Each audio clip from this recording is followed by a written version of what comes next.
step back in time and witness the power and devastation of the historic blizzard of 1978.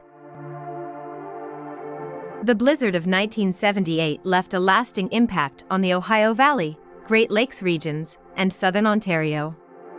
It was accompanied by record-breaking atmospheric pressure. The blizzard of 1978 was the result of a convergence of meteorological factors, including a powerful Arctic jet stream and a subtropical jet stream. The blizzard of 1978 brought unprecedented snowfall, paralyzing the region and leaving residents stranded in their homes. The blizzard of 1978 will always be remembered as one of the most severe blizzards in U.S. history.